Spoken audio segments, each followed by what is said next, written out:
أعوذ بالله من الشيطان الرجيم بسم الله الرحمن الرحيم ثم يتوب الله من بعد ذلك على من يشاء والله غفور رحيم يا أيها الذين آمنوا إنما المشركون نجس فلا يقربوا المسجد الحرام بعد عامهم هذا وإن خفتم عيلة فسوف يغنيكم الله من فضله إن شاء إن الله عليم حكيم صدق الله العلی العظیم. انتہائی قابل احترام دوستانو، سورہ توبہ آیت نمبر 27 اور 28 مطالعہ کونن انشاءاللہ. اللہ تعالیٰ دی سمجھو کرنے دی پر دی غزوہ حنین مثال ویر کرو او بے آغا دی بعد کما مرحلہ چے تیرہ شاغی بندی اللہ تعالیٰ یو څو آیتونو کی تفسیرہ وکا او بے دائی ذکر وکو چے اللہ تعالیٰ بوم دغس کفارو تا سزا ویر کئی. او دا نورستو درسونو کې دا خبره تیره چې دا سزا الله تعالی ډایرکټ هم ورکولی شي، خو د الله سنت دا نه ده. او بیا الله تعالی چې کله ډایرکټ ورکوي بیا هغه داسې وي چې هغې کې به تمام انسانیت رسي. نو لہذا الله تعالی ورکول غواړي، خو د تاسو د بأیدیکم لفظ ورستو تیر شوی ده چې تاسو د لاسه ورکول غواړي، اصل کې د تاسو ازمیښت ده. نو دلته کې الله تعالی یایي چې دی وذالک جزاء الکافرین، دغسې د کافرانو بدل دغه ده، بدل د کافرانو جزا چې ده منکرین حق چې ده د هغو دغسې جزا پکار ده. ثم یتوب الله من بعد ذلک من یشاء، بیا د دغې سزا د بعد الله تعالی دا یایي چې هغې د بعد ثم هغې د بعد یتوب الله من بعد ذلك دغه سزا د بعد الله کا غواړي، الله کا وغوښتلو نو الله به دوی ته د توبې توفیق ویر کی. یتوب الله، الله به د توبې د استغفار د پلټ کر کې د الله طرف ته واپس راتلنې توفیق به ویر کی چې چاته غواړي. داسې آیات چې کله راشي نو اکثر موږ هغه کې د دې تشریح کوو چې بعضې ټیم کې انسان دا دوکه خوري چې یاره دا خو چې ما ته الله یایي چې یاره که الله غواړي نو ویر به کي. نو بیا د زه چې توبه نه وباسم مثلا دلته آیات سره کنیکټ خبره وکړو نو بیا دې مطلب دا شو چې الله ما ته توفیق نه راکوي. یا بیا بعضې ټیم کې د دې بنیاد باندې موږ یو چې بیا کم کار چې زه کوم دا خو بلکل د الله په خواشه وي دغه، یعنی الله مانه زما کې خپل اختیار نشته. بعضې ټیم کې ډېر عجیبه غوندې یو تصور دی موږ هغه دا ده چې یاره زه هېڅ شی نشم کولی، ټول الله کوي. بیا د هېڅ شی چې ته نشې کولی دې کې بیا هغه ګناهونه چې تا نه وشو بیا د هغې هم بنیاد دا ده چې بیا ګویا کې نعوذ بالله دا هم الله تا نه کړي دي. بیا خو ته بری شې ته خلاص شې، خو داسې نه ده، دا بالکل یو غلط تصور ده. انسان ته الله اختیار ور کړی ده، دا اختیار الله ځان سره نه ده کیشی، یعنی دې باندې الله تا باندې زبردستی نه کوي. ته که غواړې د نیکۍ لار اختیار که ته غواړې د بدۍ لار اختیار که، دا اختیار تا سره ده. دا خبره ضرور ده چې الله د تا مزاج نه، تا طبیعت نه، تا کرتوتو نه، تا سوچ و فکر نه خبر ده چېرې دا بدۍ طرف ته سي یا دا نیکۍ طرف ته سي. هغه نبی صلی الله علیه وسلم د معراج کې یوه تحفه وه، په تحفې کې یو شی دا و چې که تا امت د نیکۍ سوچ وکړي نو هم زه به ورته اجر ورکوم که سوچ وکړي. هغې کې دا شاید شامل ده چې یاره دا سوچ چې دا به انسان خپله کوي. که چېرې دا د نیکۍ سوچ وکړي نو الله تعالی د نیکۍ بدل ورکوي. که چېرې دا د برایۍ سوچ ورکوي نو معراج په هغې تحفې کې دا ذکر و چې د برایۍ سوچ یې وکړو خو چې څو پرې کړي نه وي دا یو خصوصي رحمت ده. نیکۍ سوچ باندې خو نیکي ورته لیکم، خو د بدۍ سوچ باندې نه لیکم چې څو پرې د کړي نه وي. نو گویا کې دا خبره واضح شه چې دا تصور موږ غلط نیولی ده چې موږ وایو چې هر شی چې دا بس الله به کوي رته، یعنی زه چې څه کوم دا د الله مرضي وه، دا د الله مرضي ده، تا مرضي وه. که تا ښه وکړو هم د تا مرضي ده او که تا بد وکړو هم د تا مرضي ده. دا الزام په الله باندې موږ نه ده چونی. دا دلته کې الله تعالی چې کله چې الله غواړي نو دې ته هغوی ته به توبه ورکړي. اوس دا ویلې خبره دا کوي، دا دې وجې نه کوي چې غزوه حنین چې وشلو او غزوه حنین د بعد حالات داسې جوړ شو چې لکه دا هم اعلان وشو چې بی مشرکین به نه رسي، او دا چونکې 9 هجري کې اعلان و د مشرکینو، نو د غزوه حنین د بعد مشرکینو چې کومه یو جتهبندي شوي وه او ظاهره خبره د هغوی ته ډېر لوی شکست میلاو، هغه د بعد دا یقینا چې تتر بیتودري ختم شوي کمزوري وو، خو بیا هم د جاهلیت میدان چې هغه موجود و. 9 هجري کې باقاعده د جهالت په بنیاد د خپل حجم کړی او خپل مشرکینو په خپلې طریقې کړی. نو کله چې دا اعلان شو نو مشرکینو نه د مؤمنینو مسلمانو په زړونو کې راغی چې دا خو به یو ستر غه کېږي او دې سره به خون خرابه هم کېږي او دې سره به موږ بیا یو سلسله ده، لکه دا فکرونه هغوی کې دا موجود وو چې یاره دا به څرنګه وشو. نو هغه ځای کې الله تعالی دا یوه دروازه کولی وایي چې داسې نه ده، تاسو دا سوچ خو ضرور کوئ چې یاره دا د حج نه چې بند شي نو دوی ته به ډېر ستر دوک ویر شي. دا سوچ تاسو ویلې نه کوئ چې د جاهلیت دروازې چې کله بند شي، د جاهلیت میدانونه خالي شي، جاهلیت دوکاندارۍ بند شي،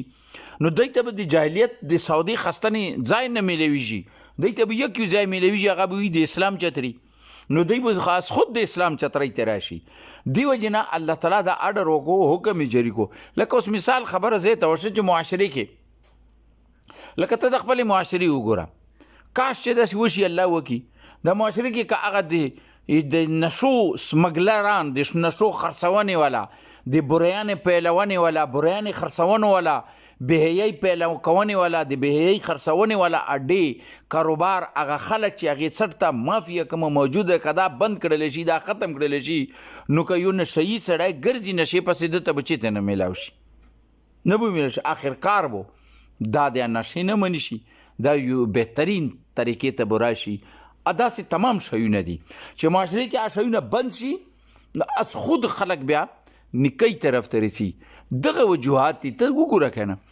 ته ځمکې کې ښه فصل کرا نو ابو فصل کوي، که به ځمکه ته پرېږدې او دا جاړي بوټي ته یې پرېږدې نو بس بیا څو ورځو بعد به ته ګورې هغې کې به جاړي بوټي وي.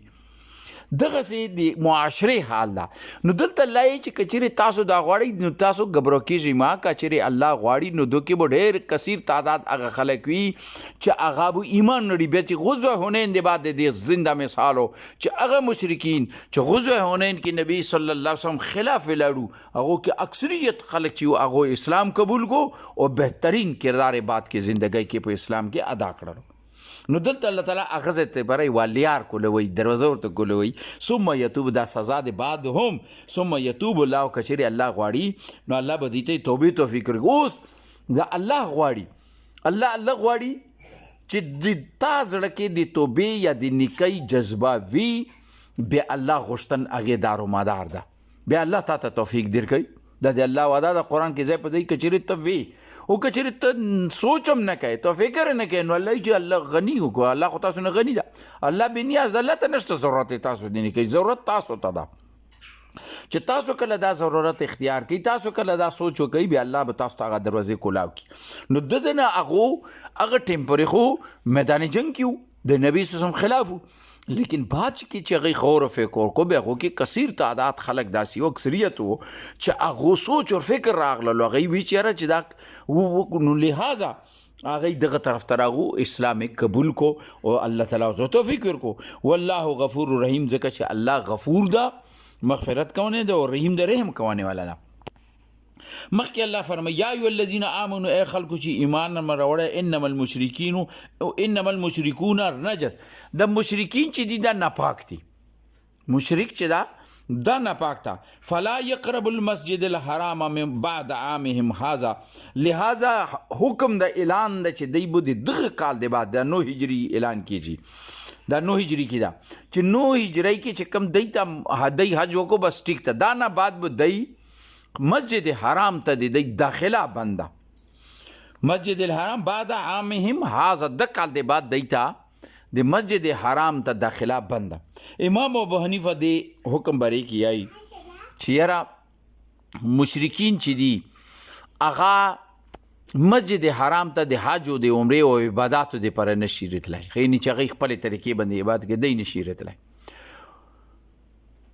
اور امام شافعي وایي چې هیڅ صورت باندې دا نشي داخلېدی هر صورت باندې داخله بند ده د مشرکینو او دغسې امام مالک کوي رایه ده چې هر مسجد ته نشي خو لیکن دا لږ غوندې کمزوري د هغې وجوهات دا دي چې نبي صلی الله علیه وسلم په خپله باندې مسجد نبوي ته کوم عیسایانو وفدونه به چې رتللو دا لیدورینه هغه به باقاعده مسجد نبوي کې ځای ورکولو حتی چې هغوی به خپل عبادات هم خپلې طریقې باندې کولو نو دا تاریخي وایسا ده او نبی صلی الله علیه وسلم زندګۍ کې دا شوي د دې وجې نه هر مسجد ته داخله کولی شي څه ضروریاتو په بنیاد باندې بل نورو جمعیتونه لیکن مسجد حرام ته نشي رتلی دا فیصله ده 10 کال د بعد دی مسجد حرام ته داخله نشي داخله بند ده دی باندې و ان خفتم عیله بیا الله یې چې کچېرې تاسو ته د خطراوي د تنګ دستۍ نه درته خطراوي تنګ دستۍ مطلب څه ده چې چونکې دا خلک به رتللو دی به مختلفې حوالې سره خانه کعبې ته خپل صدقات او هغې ته به څه یو وقف به یې ورکولو شیونه به یې ورکولو چې یاره دا د خانه کعبې دا هغه کې چې ګورو چې سنې به پرتې وي دلته دا ټولې به دی ورکولې و د هغې بنیاد باندې و د مکې خلکو گذر بسرو او خدمتګارو یا د دې کفالت یا د دې خدمت په هغه بنیاد به کولو که نه دا لکه عام د هغه کې خلک خپلې نظرانې پیش کوي داسې خانه کعبې ته به نظرانې رتلې د دې طرف نه نو دلته الله تعالی هغه طرف ته ځي که چېرې تاسو ته خو وایي چې یاره د نظرانې به بند شي لکه دغو به نظرانې رټلې نو بیا مخکې الله فسوف یغنیکم الله من فضل نو قریب ده قریب بعید نه ده چې الله به تاسو ډېر زر غني کي او دا زر نبی صلی الله علیه وسلم په دې کې یو حدیث ته او نبی صلی الله علیه وسلم فرمایي چې ما ته خوف دا نشته چې تاسو باندې فقر فوق فقر راشي یعنی غریبي به در باندې راشي فوالله للفقر اخشى عليكم ولكن اخشى عليكم ان تبسط عليكم الدنيا كما بسطت على من كان قبلكم نبی صلی الله علیه وسلم فرمایي چې ما ته دا نه ده خوف چې تاسو باندې به دنیا تنګ شي یا تاسو باندې غریبي به در باندې شي بلکې ما دا ده چې تاسو باندې خوف ما ته دا چې تاسو باندې به دنیا راکولاو شي او داسې به در باندې راکولاو شي لکه دا نه مخکې قومونو باندې راکولاو ده او تاسو به بیا هغې کې وبل نه بډوتري کوئ مخکې تلنې کوشش به وکړئ بیا به تاسو هلاک هم دغسې شئ زوال کې به راشي لکه څرنګې مخکې قومونه راغلي او د دې خو د دنیا را تلنې مثال خو نبی صلی الله علیه وسلم د تلنې رخصت د بعد بلکې د هغه زندګۍ کې د هغې اشارې میلاو وې خو د هغې د بعد بیا د صحابه کرام دور کې بیا د عمر رضی الله تعالی کې د فارس ایران او روم فتح شو او د ډېر ساره لال او جوهر د مدینې میدان مسجد نبی میدانونه به میدان به هر وخت ډاکو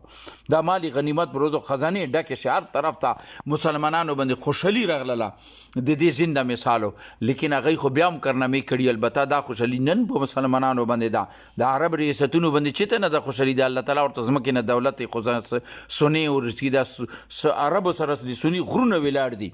دومره لوی دولت الله ورکړی مګر حالا چې هغه دولت کې مغس حساب د نبی صلی الله علیه وسلم فرمایي چې بیا به دا دولت وجې نه تاسو هلاک شئ لکه څرنګې مخکې هلاک وي هغه دولت وجې نه نن د موږ مسلمان په خپلو عایشیو کې ډوب ده او غیر ورباندې مسلط دي لکه دغه کوم حالات چې موږ باندې لګیا ده الله دې موږ دنه راوبسي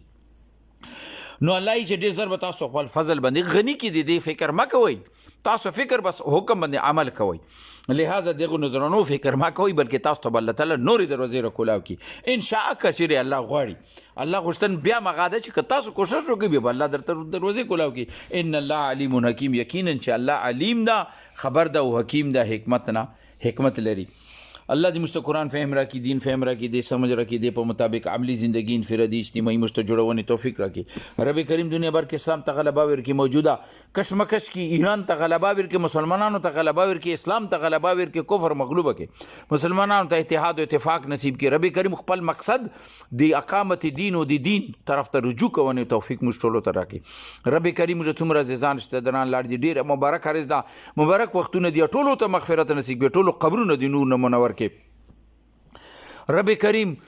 دغه جنت د خپل دغه قبرونه د خپل د جنت د بغیچونه بغیچا ورته رب کریم ټولې دعاګانې قبولې کې په دوران کې په روزو کې چې څوک دعاګانې کې ټولې قبولې کې رب کریم جهنم نه موساتي پولیس رات ولري مشټولو ته رب کریم خپل روشنی نصیب کړي اللهم صل وسلم علی عبدک ورسولک وحبیبک سیدنا محمد نبی الامي علی اله وصحبه بارک وسلم واخر دعوانا الحمد لله رب العالمین.